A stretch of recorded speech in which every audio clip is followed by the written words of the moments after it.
Ассалаумағалейкум, қадірменді келеумет, қадірменді көрермен.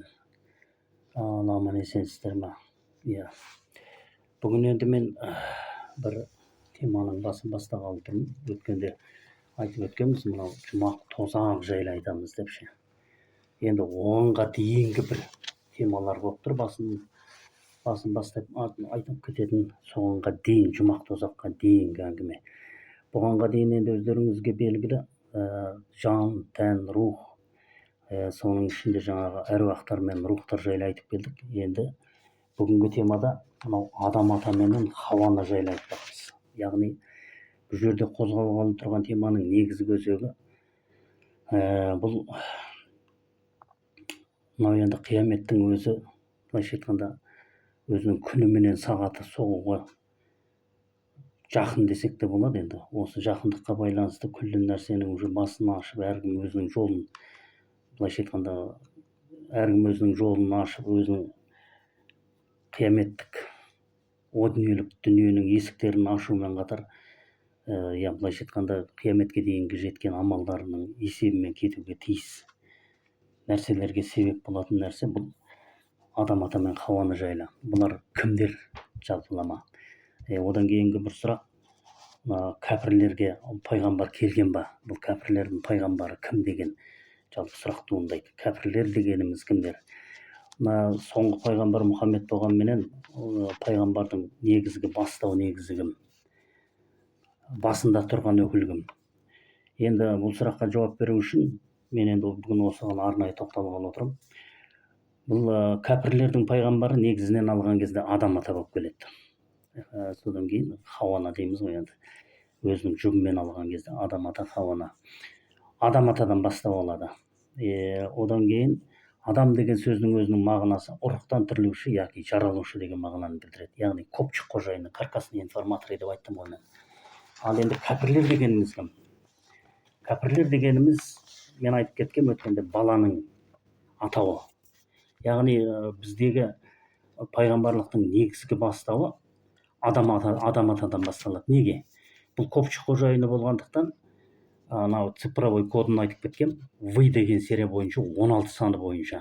Яғни каркасные информаторы, хозяины копчики, и бұл жерде үштік манипуляциялық, үштік ілімнің гармониясы негізінде біз күтіп алушылармыз. Код, былайша айтқанда генетический контроль, ДНК, соның егесіміз, былайша айтқанда қазақ деген ел, көшпенділер. Құранның ішінде бұны жындар елі деп кіргізіп қойған. Енді бұл жасыратыны жоқ. Бұл қазақтың тіліне мына көптеген жазушылар айтып жатады, жаңағы мына не бойынша жазба деректері негізінде. Қазақтың тіліне негізінен алған кезде парсылардан енген. Намаз, анау, мынау деген сөздердің көбісі бұл парсылардан енген деп, парсылардан келген деп атады. Яғни бұның енді бүгінгі теманың негізгі себеп болып отырғаны бұл 997 код. Мен өзім айтып кеткендей, бұны компьютерный система аламайды. Биологический корень, ангелы хранители биологический корень статусы бойынша бұл 997 код Мысыр жұмбағының нелері болып саналады деп айтып кеткен. Енді сол бойынша ғой енді айтайын деп жатқан темам. Енді бұл жерде бұл үштік ілім негізінде 7 саны кіреді. 7 саны кіреді. Өйткені 10 әмір бар ғой жаңағы біздегі. Соның үштік гармониясы бізде. Яғни жан, тән, рух сериясы бойынша көпшік қожайындары негізінде. Енді бұл жерге мынау нелер қайдан келген? Жаңағы түсініктемелер айтып отыр ғой, жаңағы намаз деген сөздер қайдан шыққан? Құранның ішінде жоқ нәрсе. Намаз деген 5 уақыт намаз оқы, анау мынау дейді. Одан кейін мынау неден сол жақтан келіп біздің көшпенділер даласы арқылы Ресейге жеткен кезде Фатиха сүресінің разработкасы басталды деп айттым ғой. Енді бұның негізгі ақиқатын айта кету керек. Бұл кезіндегі анау Парсы жерінен бастап алады да, одан кейінгі арғысы, Парсы, ортасы Тұран, аяғы Құран. Тұран империясы кезінде бұл Қызылбастар деген болған. Яғни Қызылбастар бұлар не істеді? Тұран империясы кезінде Қызылбастар деген деп аталып кеткен. Бірақ бұл жерде мынау қызыл маржанға разработка жасаған өкілдер. Қызыл маржан әлеміне разработка жасағандар. Бұның қызыл маржан деп мен нені жұмбақтап отқанымды білесіздер ғой. Осы негізінде келеді дағыны түгелдей жаңағы мына Тұран империясы күйрегеннен кейін, бұл цивилизация кеткеннен кейін мінекей осыдан кейін құранның жаңағы элементтері басталады, разработка. Ислам бұл көшпенділер даласына сақтар мен ғұндарға келіп жетеді. Содан барып мен алтын орда күйреді деп айтқан. Мінекей осы негізде келеді да, енді үштігілім негізінде 7 саны бойынша адам атаның іліміне келіп кіреді. Адам атаны не себепті мен кәпірлер пайғамбары деп отырмын. Кәпір деген сөздің өзі діннен шығып баланы жаратушы, баланы иеленуші деген ұғымды білдіреді. Үштігілім. Яғни жұптасқан кезде балаңыз өзіңіздің индикаторыңыз болып саналады. Мінекей осы негізде жаңағы Тұран империясында жасалған Қызылбастар әлеміндегі разработканың мәні енді келеді да, бұл заман келбетіндегі амал, яғни ғылым іздеу, білім іздеу, сосын тағысын тағылар, век учиться, век жить та, мына ондықтар әлеміне көшіп кетеді, бұның бәрі 13-тің манипуляциясы негізінде. Содан бұлар келеді дағыны енді кәпірлерге намаз үйрету, шариғатты үйрету, кәпірлерге ілім білім іздету, балалардың уже періштелер әлемін жарату деп мен айтып кеттім ғой, жаңағы анау жердің астына көмілгеннен кейінгі разъединяющий фактордың несі вертикалды әлемде объединяющий болып қыз балаға келіп тіреледі. Көпшікті жинау мен қайтадан бұларды жарату. Енді оларға ілім білім үйрету, періштелерге иман келтіру. О бастағы талапты, мына код ДНК жүйесі кәлләм бағдарламасы жасалған кездегі о бастағы шартты білесіздер ғой. Мынау адам атаны жаратып, жаңа 18 мың ғаламды үйреткен кезде оны періштелер айта алмады, адам ата түгел жіліктеп берді ғой. Міне сол адам атаның негізгі несінде, статусындағы 7 санына кірген адам, немесе адам атаның мен рухын біріктіріп, бұны қабірден тұрғандар 7 саны бойынша 7 көктің іліміне кіріп кетеді. Бұлар өз жерінде тәңіршілдер деп аталады. Көк тәңірі деп. Енді бұны кезіндегі анау Шыңғыс ханның ілімі бар. Одан разработка кезінде алтын ордадан кейінгі хандық құрылымдар бар, соның бәрі келеді да, Фатиханың несін шығарады ғой. Разработкасын шығарады.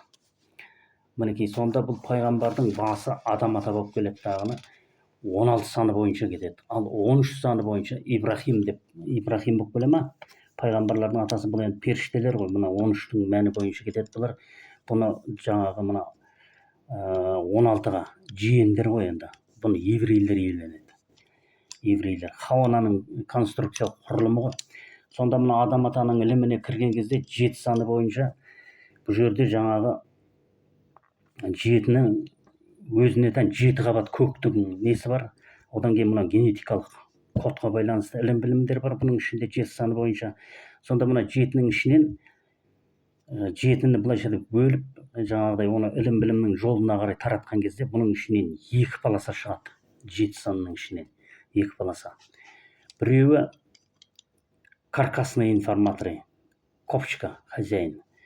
Яғни сүйек конструкциясына байланысты тектілік негізі бойынша 7 атаға дейін қыз алыспау, қыз беріспеу іліміне еншіленеді. Бұның бір жолын жаңағы 2 қалдық бағана шығады деп отырмын ғой. 2 қалдық бағана шығады, соның бір қалдығы, бір несі жаңағы сүйекке беріледі. Екіншісі қанға беріледі. Қанға берілгенде бұны жаңағы 13 еврейлер, Хауананың конструкциялық құрылым негізі бойынша солар иеленеді. Мінекей сонан кейін осы жерден бөлінеді. Жаңағы адам ата не бойынша жаңағы конструкциялық құрылым негізінде ішкі әлемде қалады да. Еврейлер енді белден жоғары, бастан төмен жоғарғы әлемге шайтани функция дейміз енді. Жоғарғы әлем дейді ғой, язычный, мына белден жоғары, бастан төмен бөліп тауып кетеді да. Адам ата белден төмен, тізеден жоғарғы ілімде қалады. Сондықтан бұның адам атаның пайғамбарлардың ең бастауы деп айтылмайтын себебі сол. Белден төмен, тізеден жоғарғы ілімді мына язычниктер болған жақындай алмайды. Бұны мойындай алмайды, бұны дәріптей алмайды. Міне. Ал енді Алла деген түсінік қайықтан шыққан. Алла деген 18 мың ғалам, бұны жаңағы мына еврейлер, язычниктер бұның бәрін дәріптеген кезде ал деген каркасный информацияның түбір несі жаңағы қозғалыс сағатының үкіммен шешімі біледі деген мағынаны білдіреді деп мен айтып кеткем. Адам деген сөздің өзі былайша айтқан кезде ұрықтан тірілуші, ұрықтан жаралушы деп айтылады деп айттым. Бұның алдындағысында енді осы жерден келеді да, ла сериясы бойынша 13-тің мәнін жаңағы мына кіндіктен жоғары бастан төмен язычниктер, яғни 360 градус вибрациясы бойынша солар иеленіп кетеді. Сосын кейін мына қызыл маржан, Тұран империясындағы қызыл маржанның разработчиктері бұны намаз деп жаңағыдай 5 уақыт неменен 40 парызды қысқартып 5 уақытқа қысқартып единица түрін жасаған кезде, бұл кәдімгі тілге байланған кезде бұның несі жалпылама жеңіл болып кетеді. Тілмен манипуляция жасап, жынның мойнына мінгізіп жібереді тағыны. Болды, содан кейін түспейді. Бұлар кәдімгі манипуляциялық тірлікпен бұның бәрін жауып тастайды ғой түгел.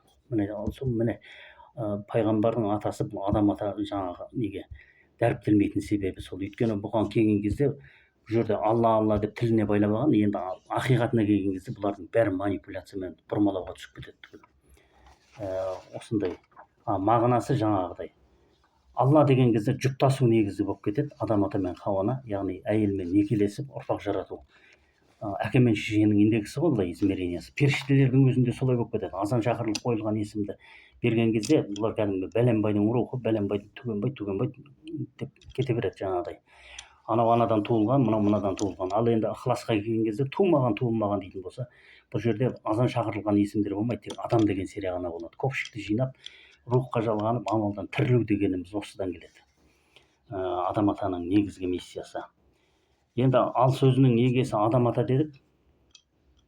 Ла сөзінің несі жаңағы жұрнақ егесі хауана деп кеттік. Енді бұның періштелік измерениядағы координатта орналасу негізі ла сериясы бойынша бұның негізгі несі Украинаға барып тіреледі.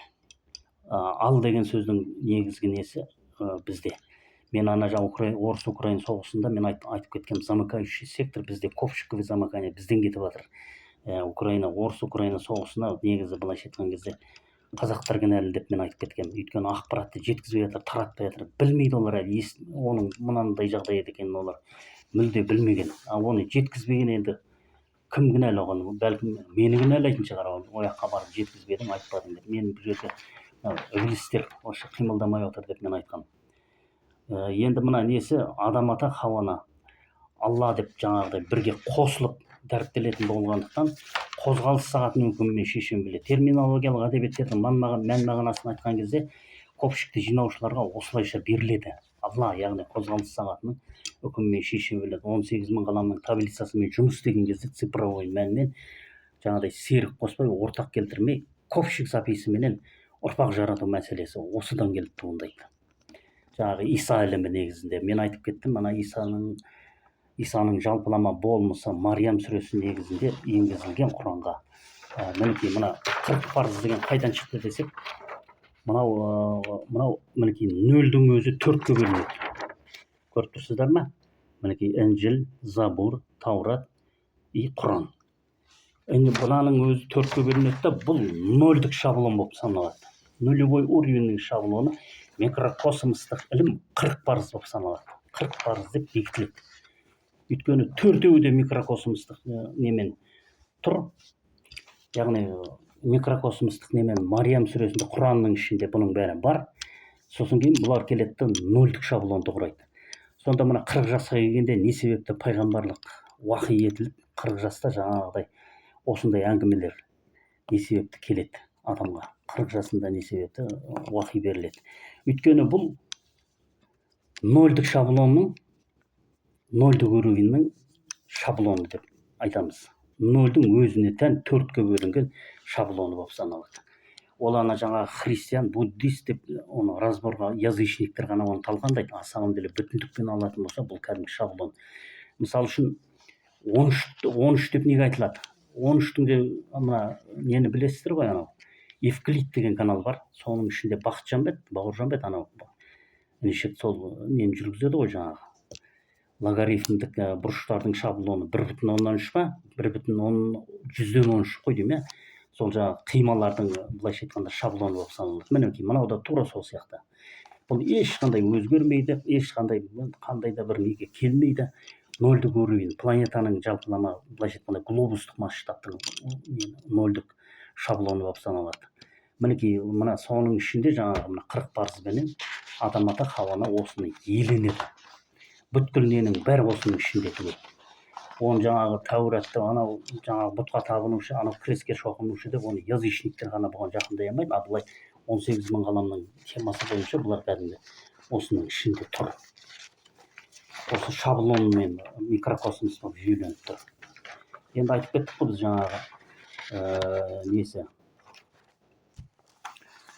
нені микрокосмостық негізінде бұл солай жүйеленген деп. Микрокосмостық несінде мына Құран жаңағы пайғамбарға түскен аяттың негізінде бұның бәрі айтылған.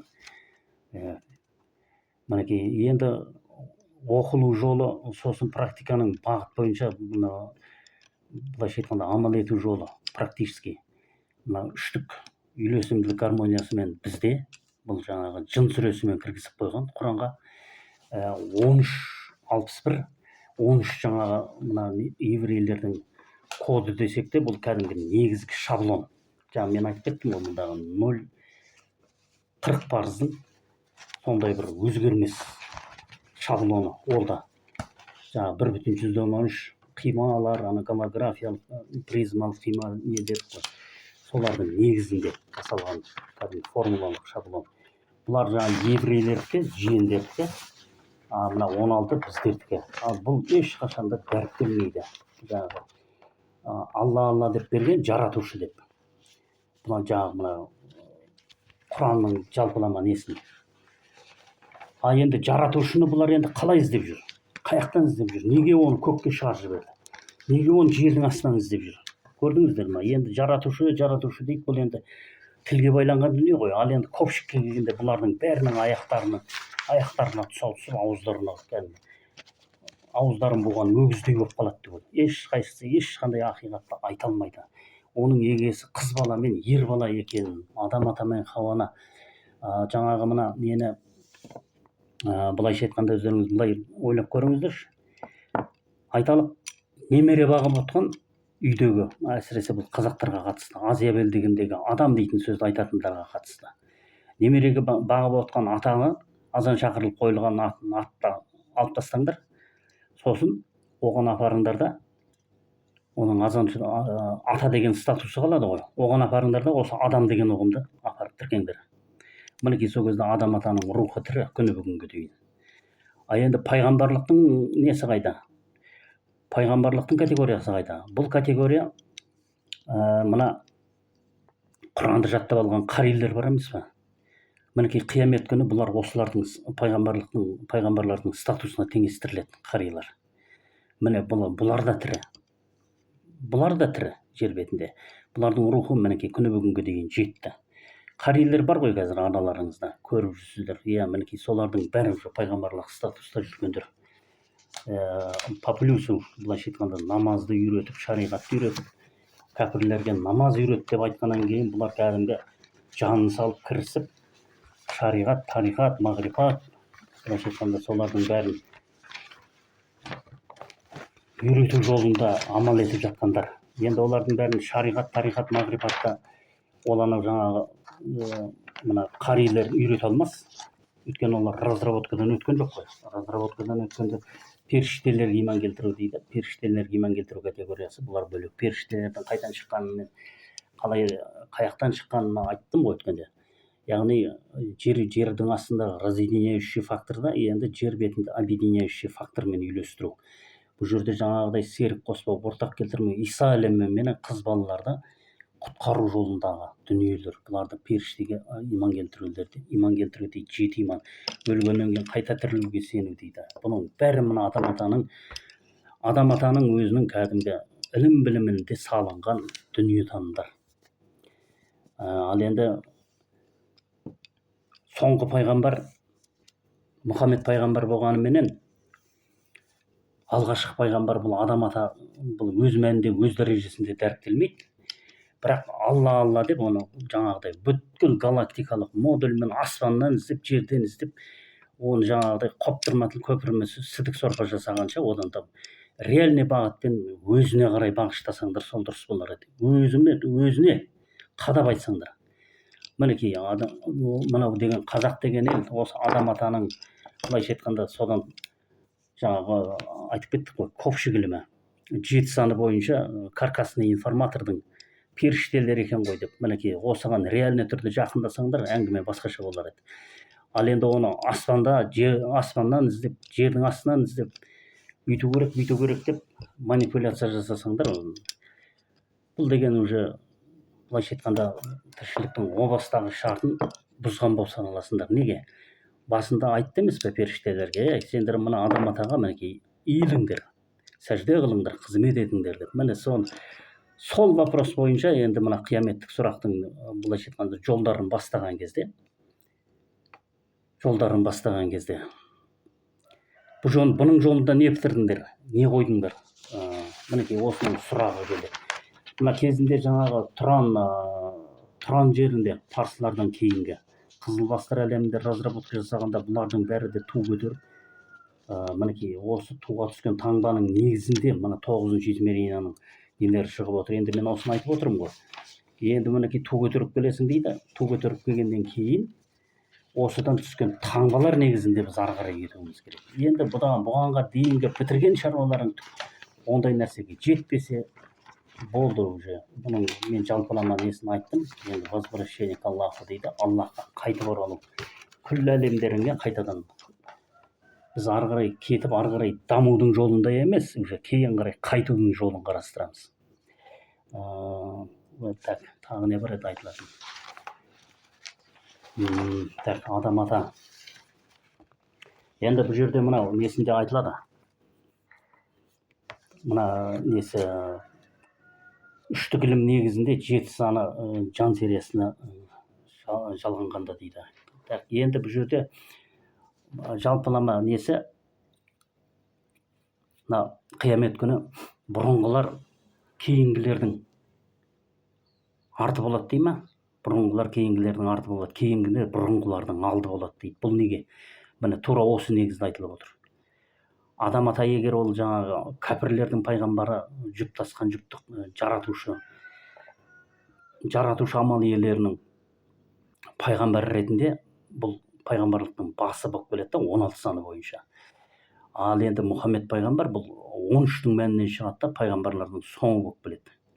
Міне сол кезде мына қиямет күні бұрынғылар кейінгілердің алды, кейінгілер бұрынғылардың соңы болады дейтін себебі сол. Өйткені бастау негізі көпшіктен жиналу мәселесі туындайды да, сонымен адам ата бірінші бұл алдыға шығады. Өйткені бұлардың барлығының да рухы тірі. Мінекей сол рухтан жаралып, рухтан жиналып, көпшік болып, түгенделіп, қайтадан жаңадан ұрпақ жарату, глобустың масштабтық деңгейіндегі ұрпақтарды келтіру, сонан кейін қайта тірілу, қабірден тұрғызу, толып жатыр жаңағы бұның нелері. Жаңағыдай жұмақ пен тозаққа бөліну, сосын кейін о дүниелік есіктерді ашу, жәннат. Енді мен ана келесі темамда осы жөнінде айтам біраз нәрселерді. Жұмақ пен тозаққа біз қалай бөлінеміз? Жұмақ дегеніміз не, тозақ дегеніміз не? Бұның жалпылама мәліметін айта кетуіме болады. Мысалы, жұмақ деп мына көптеген амал иелері жақсы менен жаманды салыстыру негізінде айтады. Жұмақ пен тозақ. Одан кейін әйелдің мінез құлқын айтады. Мысалы үшін жақсы әйел болса жұмақ, жаман әйел болса тозақ деген сияқты. Олай емес. Мына глобусный масштабтың әңгімесі негізінде бұл запись копчика дейді, сосын ашқан есігіңізге байланысты дейді, сонан кейін пропитание клетки научный процентный показатель дейді. Менің екі сөзімнің бірі неге орыс тілінде айтылады? Өйткені бұл орыс тілі ғылымның егесі. 1% ғылымның егесі. Егер бұл 1% ғылым 997 кодтың амбициясы мен потенциалы негізінде жойылатын болса, онда глобусты да толығымен жоя салуға болады. Мына қазіргі разработкадан өткендер техногенді монғолдар деп жатырмын, бірақ бұлардың негізгі несі жаңағы ұстанымдық позициясы тілі орыс тілі деп болып келеді, қазақ тілі емес. Қазақ деген бұл мүлде басқа нәрсе, басқа ұғым қазақ деген. 31-ші жылы мен разработкадан өтіп, содан кетті деп айттым ғой. Мінекей сол кезде бұлардың барлығы да разработкадан өтіп техногенді монғолға айналып кеткен. Енді біреулер мінекей бұдан әлі хабары жоқ, бұның не екенін де білмейді. Санау өткен өмірдің шайтанның манипуляторщиктері өткен өмірді өліктерін түгендеумен жүр. Құранда оқысаңыздар айтады ғой. Тірілтуші Алла. Сендерді алдымен өлтіреді, сосын артынша тірілтеді. Айтылады ғой бұның бәрі. Құранды білетіндер оның бәрін білуге тиіс түгел. Ол өткен өмірдің өлігін түгендеу деген Құранға мүлде жақындамайтын нәрсе. Оны білгендеріңіз жөн. Оның ақиқаты солай. Мысалы үшін оны қалай десек болады? Бұны тек ғана жаңағы шайтани манипулятор ғана манипуляция жасайды онымен. Неге десеңіз, алдыңызға ас қойды, іштіңіз, жедіңіз, кетердің жеріне кетті, оны қайталап алып деп табаққа салып қайтадан жемейсіз ғой. Тура сол сияқты нәрсе ғой. Немене оны апарып туалетке тастап, оны қайтадан өңдеп, қайтадан жеуші ме едіңіздер? Олай емес қой. Өлдің, өштің, бітті, кеттің, болды. Оның уже түкке де қайтып оның сіздің өміріңіздің маңыздылығына ешқандай әсер ете алмайды. Егер өміріңізде маңыздылық болса, ол анау жаңағы өлікті дәріптейтіндер, өлікке табынатындар үшін маңызды. Өйткені оның азан шақырылып қойылған есімі бар. Сосын кейін өмірде істеп кеткен жақсылықтары бар. Міне соны ұмытамай, сол үшін манипуляцияға кіреді. Ал самом деле Құранның ақиқатында ол жоқ нәрсе. Оны білгендеріңіз үшін. Мына жаңағы несі 1361. Вы деген сөз, сосын вок деген серия формуласы 13 плюс 7 тең 20. Вы дегені біреуі 13, екіншісі 61. Біздегі 4 тақты осыған негізделеді. 61-де бұл жалпылама қыртықтың шаблоны болу керек. 61. Оғанға дейінгісі цикловой переход.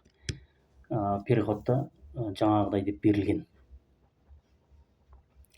Енді мынау адам ата Хауана дейді. Адам ата Хауана дегенде жалпылама тіршілік, біреулер айтуы мүмкін, оны жаңа Құдай жаратты, ол пайғамбар емес деп. Жоқ.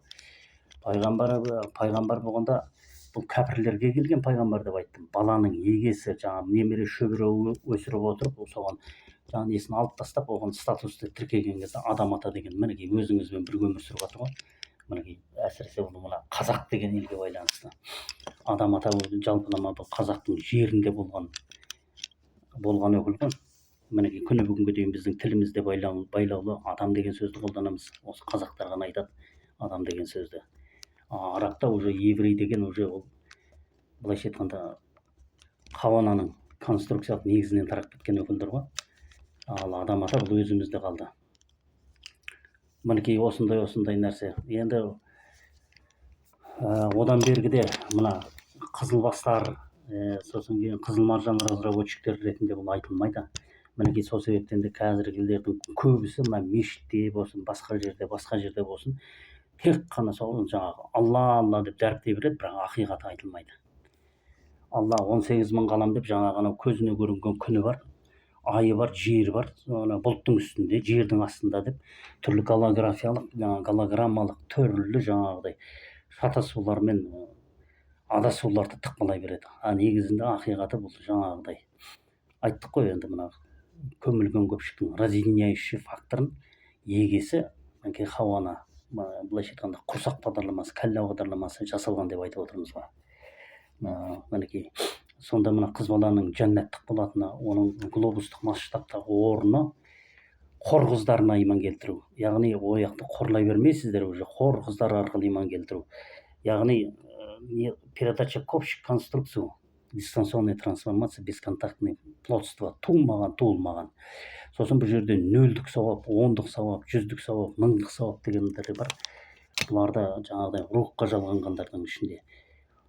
Шаблонның ішінен уже мына цифровой 10-ға, 100-ге жалғанған кезде бұлардың жаңағы каркастары өртеледі.